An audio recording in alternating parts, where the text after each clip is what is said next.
Start of Chapter 29. The Battle of Ajnadin.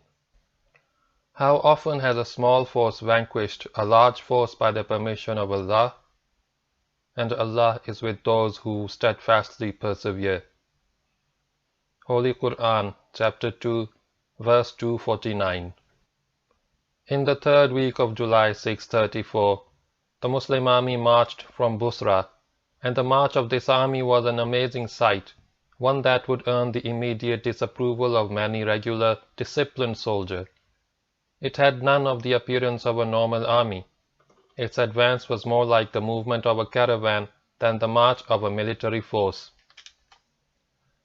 The soldiers of this army had no uniform of any kind, and there was no similarity in the dress that they wore. The men could wear anything they chose, including captured Persian and Roman robes. There were no badges of rank and no insignia to distinguish the commander from the commanded.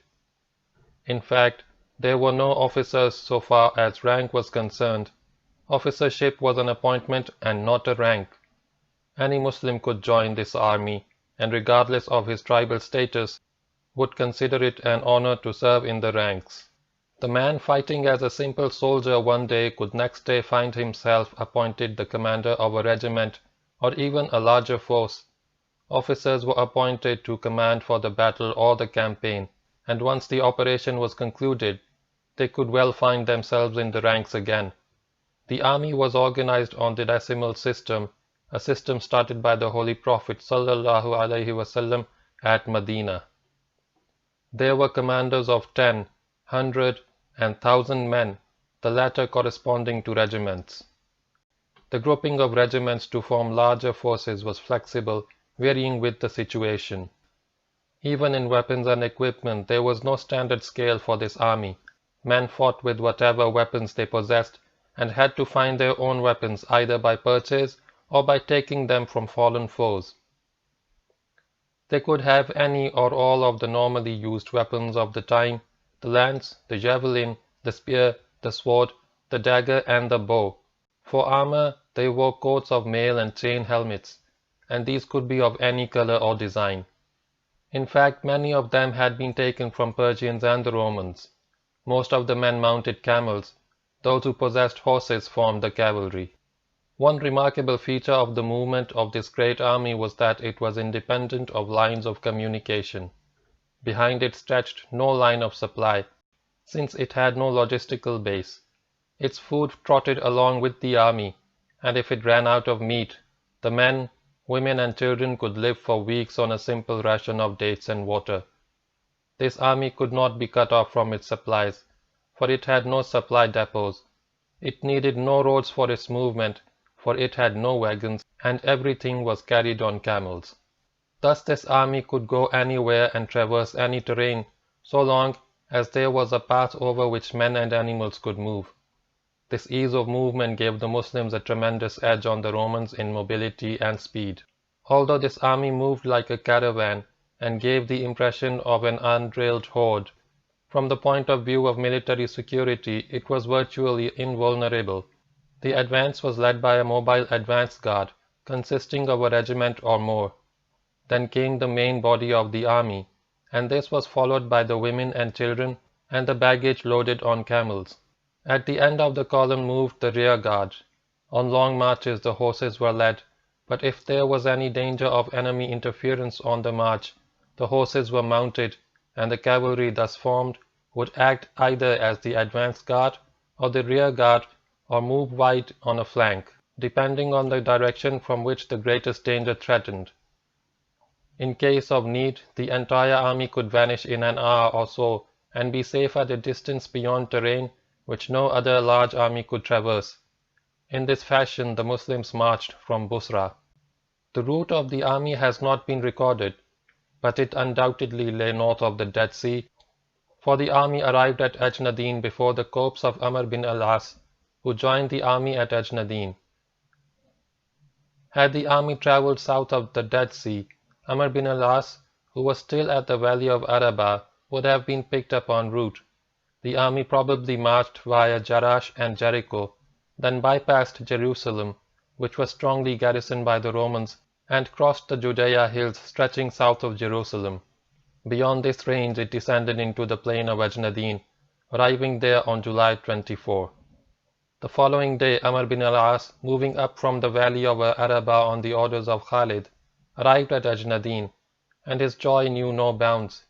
He had been in a state of anxiety for several weeks, expecting the Roman storm gathering Ajnadin to break over his head any day. The Muslims now established a camp which was a vast affair in view of the strength of the army, 32,000 men, the largest Muslim force yet assembled for battle. The camp stood about a mile from the Roman camp, which was even larger and lined the road from Jerusalem to Beit Jibrin. The opposing camps ran like two parallel lines, so laid out as to enable the armies to take the fields at a moment's notice without unnecessary movement. The Muslims had taken a week to concentrate their army at Ajnadin, a task which took the Romans more than 2 months. The Roman army, like any regular sophisticated military force, needed time for its movement, and had to spend weeks in preparation, in collecting supplies, wagons and horses, and in issuing weapons and equipment. Since it traveled with thousands of wagons and carriages, it needed good roads for its movement. But over these 2 months the Romans had successfully concentrated an army of 90,000 men at Ajnadin under the command of Wardan, governor of Emesa. Another general, one named Kubuklar, acted as the chief of staff or the deputy commander-in-chief. The Muslims had marched to Ajnadin as a matter of choice. So long as the Roman army remained at Ajnadin, it posed no immediate threat to the Muslim corps.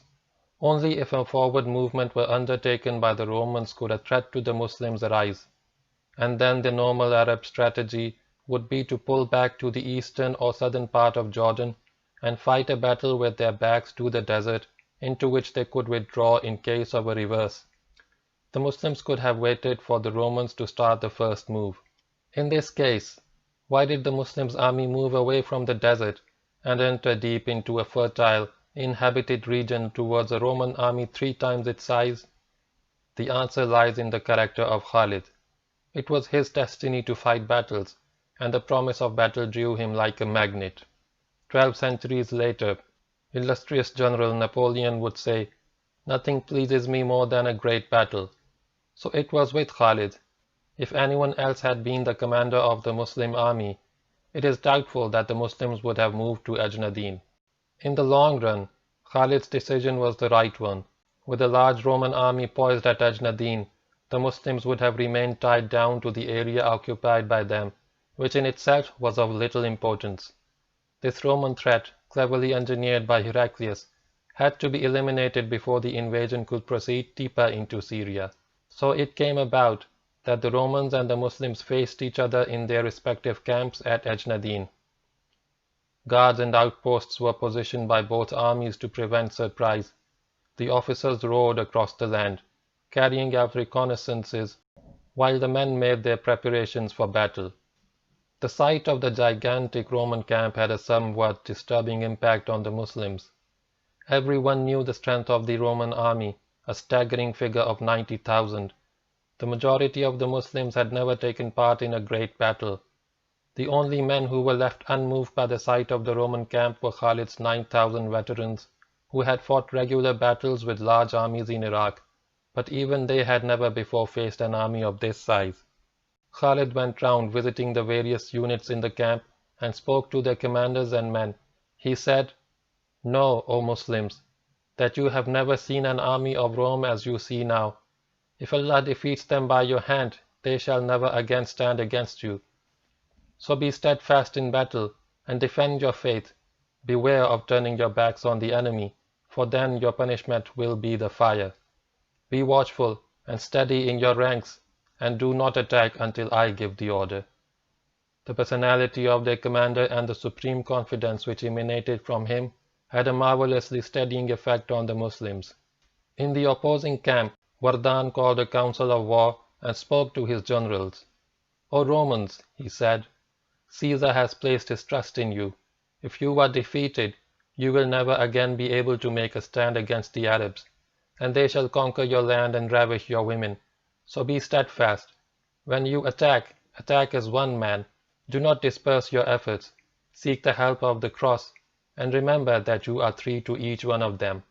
As part of his preparations for battle, which in fact did not take place until some days later, Khalid decided to send a brave scout to carry out a close reconnaissance of the Roman camp.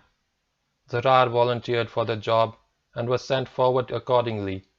The youth stripped to the waist and rode up to a little hillock not far from the center of the Roman camp. Here he was seen, and a body of 30 Romans rode out to catch him. As they approached, Zur'ar began to canter back to the Muslim camp, and when they drew nearer, Zur'ar increased his pace. His purpose was to draw these Romans away from their camp, so that others should not be able to come to their assistance. When he had reached a spot between the two armies, Zur'ar turned on his pursuers and attacked the one nearest to him with his lance. After bringing him down, Zur'ar assaulted a second and a third and a fourth, and so he continued, throughout the combat maneuvering his horse in such a way that he should not have to tackle more than one man at a time. Against some he used his sword also, and it is believed that he killed 19 of the Romans before the remainder turned and galloped back to their camp. That night, the Roman camp was full of stories of the dreaded naked champion. On his return, Zur'ar was greeted with joy by the Muslims, but Khalid looked at him sternly and rebuked him for engaging in combat when the task given to him was reconnaissance. To this, Zur'ar replied that he was conscious of the possible disapproval of his commander, and that but for this he would have pursued the fleeing Romans to kill every one of them. Following this incident, Kubuqlar, the Roman deputy commander, sent a Christian Arab to enter the Muslim camp, spend a day and a night with the Muslims, and gather all possible information about the strength and quality of the Muslim army. This Christian Arab had no difficulty in entering the Muslim camp, as he was taken for a Muslim. The following day he slipped out and returned to Kubuqlar, who questioned him about the Muslims. "By night they are like monks, by day like warriors," said the spy. "If the son of their ruler were to commit theft, they would cut off his hand, and if he were to commit adultery, they would stone him to death. Thus they established righteousness among themselves." "If what you say be true," remarked Kubuqlar, "it would be better to be in the belly of the earth than to meet such a people upon its surface. I wish it were my portion from Allah to stay away from them, so that He would not have to help either me against them or them against me." Wardan, the commander-in-chief, was full of fight, but Kubuqlar had lost his nerve. Early in the morning of July 30, 634, the 28th of Jamadul Awwal, 13 Hijri, as the men finished their morning prayers, Khalid ordered the move to battle positions, detailed instructions for which had been given the day before. The Muslims moved forward and formed up for battle on the plain a few hundred yards ahead of the camp. Khalid deployed his army facing west on a front of about 5 miles, stretched sufficiently to prevent the more numerous Roman army from overlapping his flanks. The army was deployed with a center and 2 strong wings.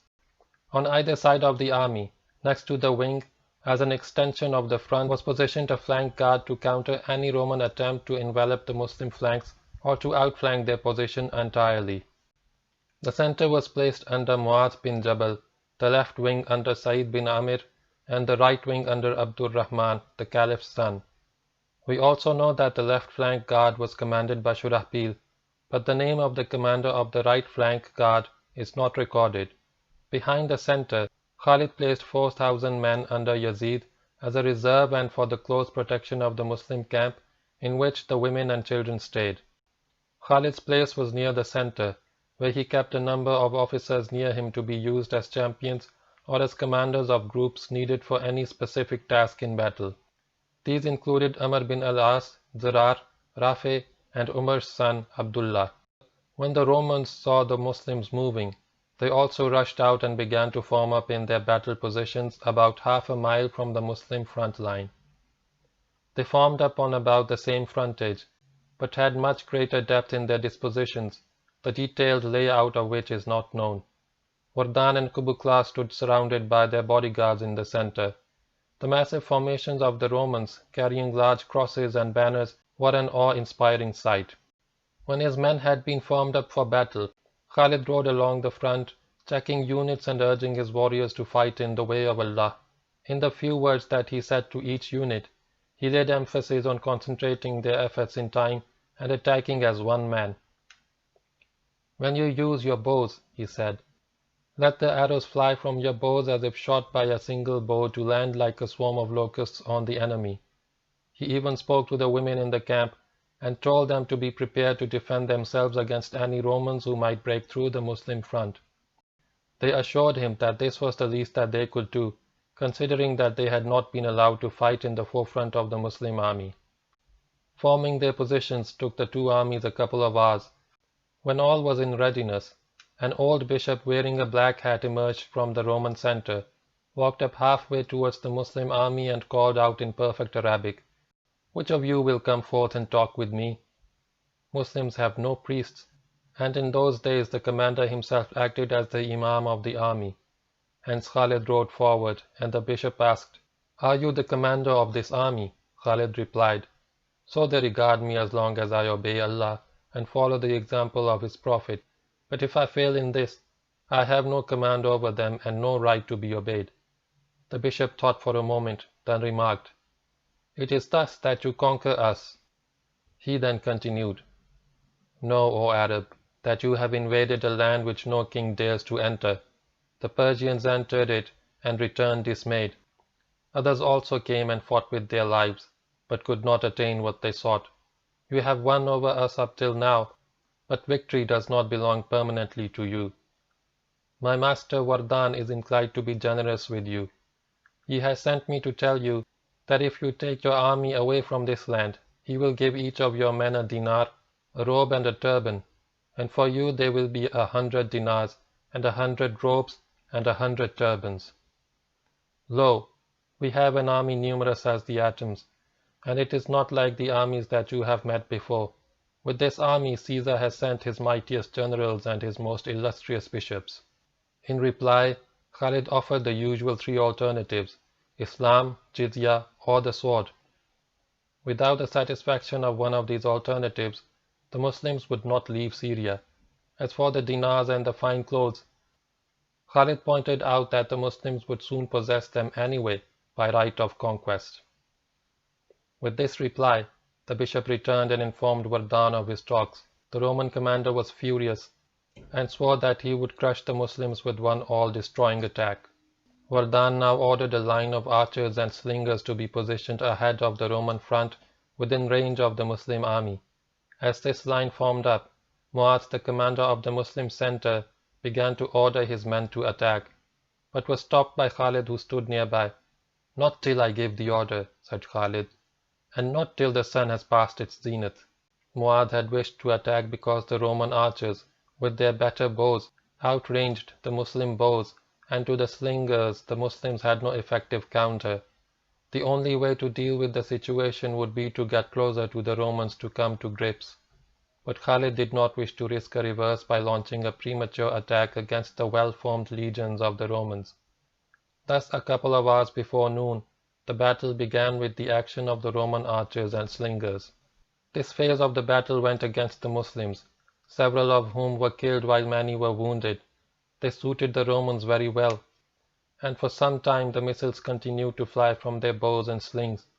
The Muslims, unable to do anything to offset this Roman advantage, became impatient to attack with sword and lance, but still Khalid restrained them.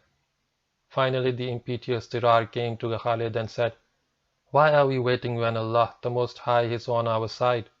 By Allah, our enemies will think that we are afraid of them. Order the attack and we shall attack with you." Khalid decided to let individual champions go into combat against Roman champions.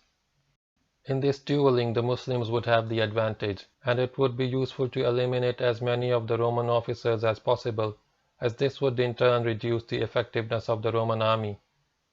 "You may attack, Tirar," he said, and the delighted Tirar urged his horse forward. Because of the Roman archers, Tirar kept on his coat of mail and helmet, and in his hand carried a shield made of elephant hide, which had once belonged to a Roman. Having gone halfway to the Roman line, he stopped and raised his head, gave his personal battle cry. I am the death of the pale ones. I am the killer of the Romans.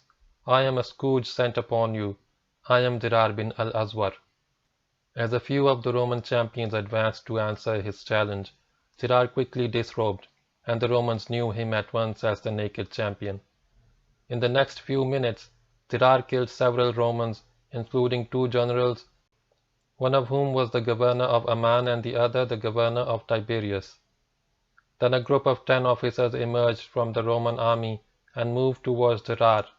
At this move, Khalid picked 10 of his stalwarts and riding up, intercepted and killed the Romans. Now more champions came forward from both sides, some individually, others in groups. Gradually the dueling increased in extent and intensity, and continued for about 2 hours, during which the Roman archers and slingers remained inactive. This phase more than restored the balance in favor of the Muslims, for most of the Roman champions were killed in combat. While this dueling was still in progress, and it was now past midday, Khalid ordered a general attack, and the entire Muslim front moved forward and hurled itself at the Roman army. The main battle was now on with sword and shield. This was a frontal struggle with no fine maneuver, and neither side attempted to outflank the other. It was a hard slogging match at close quarters, and continued for some hours. Then in the late afternoon both sides, now very tired, broke contact and fell back to their original lines. No more could be done on this day. The losses of the Romans were staggering. Wardan was shocked to learn that thousands of his soldiers lay dead on the battlefield, while very few Muslims had been accounted for. He called a council of war, at which he expressed his misgivings about the outcome of the battle, but his generals swore that they would fight to the last. Wardan asked for ideas, and of the various suggestions made, the one that appealed to him most was a plot to kill the Muslim commander. According to this plan, Wardan would personally go forward in the morning, offer peace and ask for Khalid to come forth and discuss the terms with him. When Khalid had approached near enough, Wardan would engage him in combat. Then, on his signal, 10 men suitably concealed nearby would rush up and cut the Muslim commander to pieces. It was as simple as that. Wardan was a brave general and agreed to the plan. The men would be positioned during the night and would be carefully briefed for their role. The Roman commander then sent a Christian Arab named David, who was a member of his staff, with instructions to proceed to the Muslim army and seek Khalid. He was to say to the Muslim commander that sufficient blood had been shed, that there should be no more fighting, that they should make peace, and that Khalid should meet Wardan early next morning between the 2 armies to discuss terms of peace. Both generals would appear alone. David was horrified to hear these instructions, as they appeared to be against the orders of Heraclius to fight the Muslims and throw them back into the desert. He therefore refused to carry out this mission. Wardan then told him the entire plan of the plot in order to convince him that he intended no disobedience of the instructions of the emperor, and this, as we shall see, was a mistake. The sun had not yet set when David walked up to the Muslim army, which was still arrayed in battle order, and asked to see Khalid on a matter of peace proposed by Wardan. As soon as Khalid was informed, he came out to David and stood glaring at him. The sight of Khalid with his 6 feet and more of bone and muscle could have an unnerving effect on any man at whom Khalid glared. His hard, weather-beaten, battle-scarred face and his piercing eyes gave the impression of pitilessness to those whom Khalid regarded as enemies. The effect on poor David was devastating. Wilting under the gaze of the sword of Allah, he blurted out, "I am not a man of war. I am only an emissary." Khalid drew closer. "Speak," he ordered. "If you are truthful, you will survive. If you lie, you shall perish." The Christian Arab spoke. "Wardan is pained by all this unnecessary bloodshed and wishes to avoid it. He is prepared to sign a pact with you and spare those who still live. There should be no more fighting until the talks are completed. He proposes that you and he meet alone between the 2 armies in the morning and discuss terms of peace." "If what your master intends is deceit," replied Khalid, "then by Allah, we ourselves are the root of trickery, and there is none like us in stratagem and guile. If he has a secret plot, It will only hasten his own end and the annihilation of the rest of you. If on the other hand he is truthful, then we shall not make peace except on the payment of the jizya. As for any offer of wealth, we shall soon take it from you anyway." Khalid's words, uttered with unshakable conviction, had a profound effect on David. Saying that he would go and convey Khalid's message to Wardan, he turned and began to walk away while Khalid stood staring after him and sensing that all was not as it seemed. David had not gone far before it suddenly struck him that Khalid was right, that victory would go to the Muslims and the Romans would perish no matter what tricks they tried. He decided to save himself and his family by confessing the truth. Consequently, he retraced his steps and once again stood before Khalid, to whom he revealed the entire Roman plot, including the place at which the 10 Romans would lie concealed, below a hillock a little to the right of the Roman center. Khalid promised to spare David and his family on condition that he would not tell Wardan that the Muslims now knew of his plot. To this, David agreed. On his return to the Roman army, David informed Wardan of the initial talks he had had with Khalid and Khalid's agreement to the rendezvous as planned, but said nothing of the second conversation he had with the Muslim. Wardan was delighted. At first Khalid thought of going to the hillock alone and killing all 10 Romans himself. His adventurous soul thrilled at the prospect of a glorious fight, but when he discussed the matter with Abu Ubaidah, the latter dissuaded him and suggested that he should detail 10 valiant fighters instead. To this Khalid agreed. The 10 men he chose included Zirar, who was appointed leader of the party. He instructed Zirar to be prepared to next morning to dash out from the front rank of the Muslims and intercept and kill the 10 Romans when they appeared. But Zirar was no less adventurous in spirit than Khalid and insisted that he and his men be allowed to use the hours of darkness to find the Romans in their place of concealment and kill them in their lair. Knowing Zirar as he did, Khalid acceded to his request. Shortly before midnight, Zirar and his 9 comrades set off from the camp. Soon after sunrise, Wardan came forward in full imperial regalia, wearing bejeweled armor with a bejeweled sword hanging at his side. Khalid walked up from the Muslim center and stood in front of Wardan. The 2 armies were already arrayed in battle order as on the previous day. Wardan started negotiations with an attempt to browbeat the Muslim. He expressed his low opinion of the Arabians, how wretched were the conditions in which they lived, and how miserably starved they were in their homeland. Khalid's response was sharp and aggressive. "O Christian dog," he snapped, "this is your last chance to accept Islam or pay the jizya." At this, Wardan, without drawing his sword, sprang at Khalid and held him, at the same time shouting for the 10 Romans to come to his aid. From behind the hillock he saw, out of the corner of his eye, 10 Romans emerge and race towards him. Khalid also saw them and was horrified, for he was expecting to see Muslims emerge from behind the hillock. He had made no other arrangement for his own protection, and he wondered with a sense of deep sorrow if Zirar had at last met his match. As the group of Romans got nearer, however, Wardan noticed that the leader of these Romans was naked to the waist, and then the terrible truth dawned upon him. During the night Zirar and his 9 comrades had got to the hillock, killed all 10 Romans noiselessly, and then, such was Zirar's impish sense of humor, put on the garments and armor of the Romans. Later, however, Zirar discarded the garments and reverted to his normal fighting dress. As the first light of dawn appeared, these 10 Muslims said the prayer of the morning and then awaited the call of the Roman commander. Wardan left Khalid and stepped back, looking on helplessly as the 10 Muslims surrounded the pair. Zirar now advanced with drawn sword. At this Wardan implored Khalid, "I beseech you, in the name of whatever you worship, to kill me yourself. Do not let this devil come near me." In reply Khalid nodded to Zirar, and Zirar's sword flashed in the sun and severed Wardan's head. It was Khalid's way so to time his attack as to get the maximum benefit from any tactical advantage which he had gained over his enemy.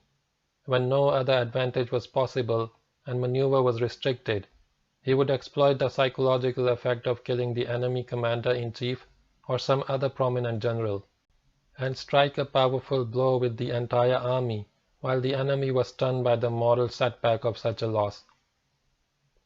Here again Khalid did the same. As soon as Wardan was killed, he ordered a general attack. The center, the wings, and the flank guards swept forward and assaulted the Romans, who were now under the command of Kublai. As the two armies met, another phase of violent hand-to-hand fighting began. Soon the fighting became vicious, with no quarter given or taken. The Muslims struck fiercely at the Roman formations, and the Romans struggled desperately to hold the assault. Khalid and all his officers fought in front of the men, and so did many of the Roman generals, who were prepared to die for the glory of the empire. The battlefield soon turned into a wreckage of human bodies, mostly Roman, as the men struggled mightily without respite. At last, as the two sides were reaching the point of exhaustion, Khalid threw his reserve of 4,000 men under Yazid into the center, and with the added impetus of this reinforcement, the Muslims broke through at several places, driving deep wedges into the Roman army. In the center, a Muslim group got to where Kublai stood with his head wrapped in a cloth, and killed him. It is believed that Kublai had ordered his head to be so wrapped because he could no longer bear to see such carnage. With the death of Kublai, the Roman resistance weakened, and soon after collapsed entirely. The Romans fled from the field of battle. It was safer to stand and fight the Muslim Arabs in battle than to run from them. Against a fleeing enemy, the Arab of the desert was in his element. As the Romans sought to escape, they turned in three directions. Some fled towards Gaza, others towards Jaffa, but the largest group of fugitives made for Jerusalem. Khalid forthwith launched his cavalry in several regiments to pursue the enemy on all three routes, and at the hands of this cavalry, the Romans suffered even more grievous damage than in the 2 days of fighting on the plain of Ajnadin. The pursuit and the killing of the fugitives continued till sunset, when the pursuing columns returned to camp. The Roman army had been torn to pieces. It was a complete victory.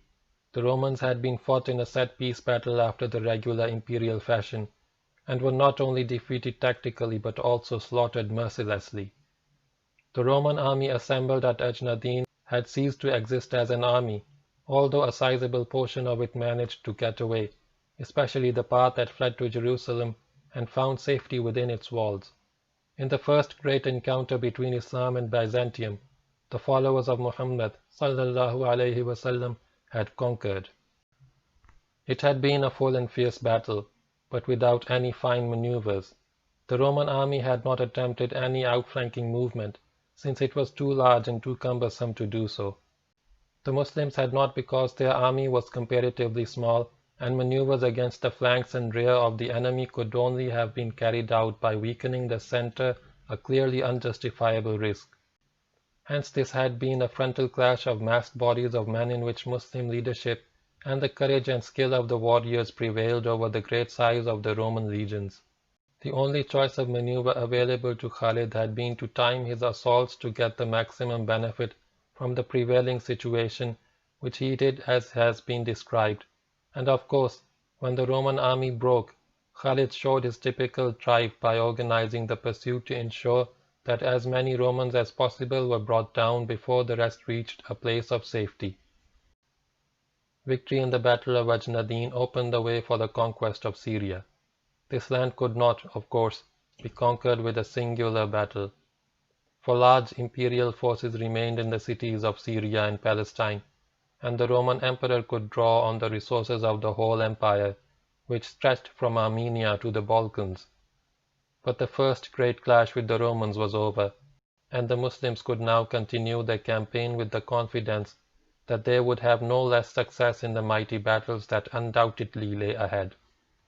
3 days after the battle, according to Waqidi, Khalid wrote to Abu Bakr and informed him of the battle, giving the Roman casualties as 50,000 dead at the cost of only 450 Muslims. The Roman commander-in-chief, his deputy and several top generals of the Roman army had been killed. Khalid also informed the Caliph that he would shortly march on Damascus. At Medina, the news of this victory was received with joy and shouts of Allahu Akbar, and more volunteers came forward to join the holy war in Syria.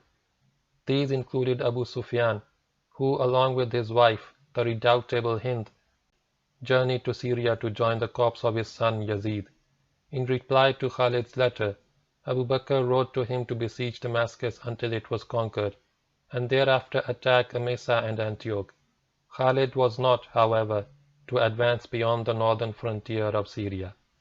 Heraclius was at Emesa when the news of the crushing defeat of the Roman army struck him like a bolt from the sky. Heraclius felt devastated. He journeyed to Antioch, and expecting the Muslims to advance on Damascus, ordered the remnants of the Roman army at Jerusalem, but not its local garrison, to intercept the Muslims at Yaqusa and delay their advance. At the same time, he ordered more forces into motion towards Damascus to strengthen that city and prepare for a siege. A week after the Battle of Ajnadin, Khalid marched with the Muslim army and, again bypassing Jerusalem from the south, moved towards Damascus. At Fahl, which held a strong Roman garrison, he left a mounted detachment under Abul Awad to keep the garrison tied down in the fort. With the rest of the army, he moved on and reached the bank of river Yarmouk at Yaqusa, where he was again faced by the Roman forces on the northern bank. The Romans were not in a position to offer serious resistance, as they were still shaken by their defeat at Ajnadin. Their main purpose here was only a rear-guard action to gain more time for the reinforcements of Damascus. Nevertheless, a battle did take place at Yaqusa in mid-August 634, mid-Jamadul Akhir 13 Hijri, and the Romans were again defeated. The Romans fell back in haste, and Khalid advanced upon Damascus. End of chapter 29.